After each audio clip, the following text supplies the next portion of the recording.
कभी कभी मैं सोचती हूँ कि हर इस चीज़ की जिसकी हम तमन्ना करते हैं, इसके लिए दुआएं करते हैं, अपनी कुछ ख्वाहिशों के पीछे आंसू बहाते हैं और अल्लाह के हुजूर सद्दा रेज होते हैं, वो तमाम चीज़ें हमें हमेशा देर से क्यों मिलती हैं? अल्लाह तो तमाम जहानों का रब है, वो तो पलक झपकते ही सब कुछ कर देने की इस्तिताअत रखता है, मगर फिर भी हमें अपनी दुआओं के कबूल होने का इंतज़ार क्यों करना पड़ता है? एक और सवाल जो मेरे जहन में उभरता है कि अल्लाह ने आसमान और ज़मीन 7 दिनों में ही क्यों मुकम्मल किए? वो चाहता तो एक लम्हे के 1000वें हिस्से से भी कम वक्त में पूरी दुनिया तख्लीक कर देता, इसके लिए आखिर क्या मुश्किल है?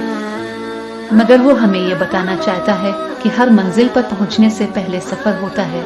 एक कठिन सफ़र, हर शय का एक मुकर्रर वक्त होता है, कोई भी चीज़ अपने मुकर्रर वक्त से पहले नहीं मिल सकती। इस सफ़र में बहुत सी आजमाइशें आएंगी, बहुत बार दिल करेगा कि हिम्मत हार जाए कि बस अबे टूट कर बैठ जाएं। अल्लाह से शिकवे भी होंगे, मगर जैसे हम फिल्ट्रेशन के अमल से साफ पानी को बैक्टीरिया से अलग कर देते हैं, बिल्कुल इसी तरह इन आजमाइशों के जरिए से खुदा ताला भी अपने पसंदीदा बंदे चुन लिया करता है जो सब्र करते हैं और सिर्फ इसी पर तवक्कल करते हैं। कुछ शक नहीं कि खुदा हमारी तमाम दुआएं सुनता है, वो हमें हमसे बेहतर तरीके से जानता है।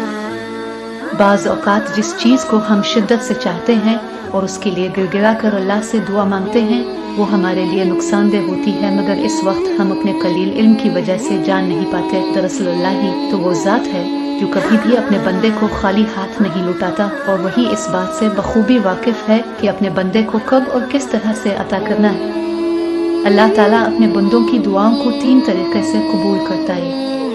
नंबर 1, किसी नागानी आफत से बचाकर। नंबर 2, इस दुआ के बदले इससे बेहतर चीज अता करके। नंबर 3, कुछ दुआएं आखिरत में अजर देने के लिए बचाकर। अल्लाह ताला कुरान पाक में सूरत अल-बकरा में फरमाता है, हो सकता है एक चीज तुम्हें नागवार गुजरे और वही तुम्हारे लिए बेहतर हो, और हो सकता है एक चीज तुम्हें पसंद हो और वही तुम्हारे लिए बुरी हो। बेशक अल्लाह जानता है और तुम नहीं जानते। इसलिए हमें अपनी दुआओं के कबूल होने का इंतज़ार करना चाहिए और अल्लाह के हर हुक्म पर सर झुकाना चाहिए ताकि हम बेहतरीन से नवाजे जाएं।